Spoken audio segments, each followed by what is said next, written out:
வாங்குங்க பன்னீர் கிரேவி எப்படி செய்யலான்னு பார்க்கலாம். அடுப்பில் ஒரு பாத்திரம் வச்சுக்கலாம். அதில் பட்டர் சேர்த்துக்கலாம். பட்டர் நல்லா உருகி வரட்டும். பன்னீரை சின்ன சின்ன க்யூப்ஸாக கட் பண்ணிக்கலாம்.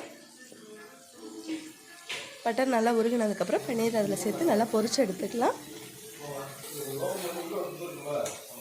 பன்னீர் உடஞ்சிடக்கூடாது, பார்த்து மெதுவாக கிளறி எடுங்க. இந்த அளவுக்கு பன்னீர் பொரிஞ்சதுக்கப்புறம் வேறு ஒரு பாத்திரத்துக்கு மாற்றிக்கலாம். இந்த பன்னீர் கிரேவி ரொம்ப டேஸ்ட்டாக இருக்குங்க. இட்லி, தோசை, சப்பாத்தி, பூரி எல்லாத்துக்கூடயும் வச்சு சாப்பிட்லாம்.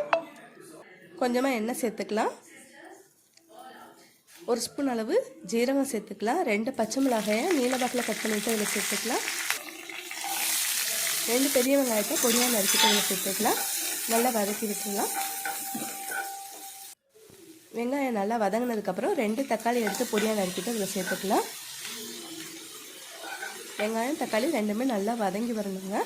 தேவையான அளவு உப்பு சேர்த்துக்கலாம். 1 ஸ்பூன் அளவு இஞ்சி பூண்டு விழுது சேர்த்துக்கலாம். நல்லா கலந்து விட்டுடலாம். தனி மிளகாய் தூள் 1 ஸ்பூன் சேர்த்துக்கலாம்.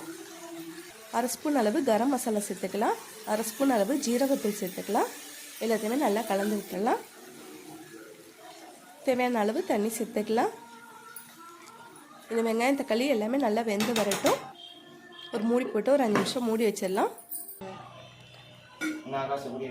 நல்லா வெந்து வந்ததுக்கப்புறம் ஒரு கிண்ணம் அளவு தயிர் சேர்த்து நல்லா கலந்து விட்டுறலாம். இப்போ நம்ம பொரிச்சு வச்சுருக்க பன்னீரை அதில் சேர்த்துடலாம். அவ்வளோதாங்க, பன்னீர் கிரேவி ரொம்ப ஈஸியாக சீக்கிரமாக ரெடி ஆயிடுச்சு. ரொம்ப டேஸ்ட்டாக இருக்கும். மேலே கொஞ்சமாக கொத்தமல்லி தழை சேர்த்துக்கலாம். நீங்கள் செஞ்சு பார்த்துட்டு எப்படி இருந்துச்சுன்னு கமெண்ட்டில் சொல்லுங்கள். ரொம்ப டேஸ்ட்டான பன்னீர் கிரேவி ரெடி. என்னோட சேனல் உங்களுக்கு பிடிச்சிருந்துச்சுன்னா லைக் பண்ணுங்கள், ஷேர் பண்ணுங்கள், மறக்காமல் சப்ஸ்கிரைப் பண்ணி வச்சுக்கோங்க. தேங்க்யூ.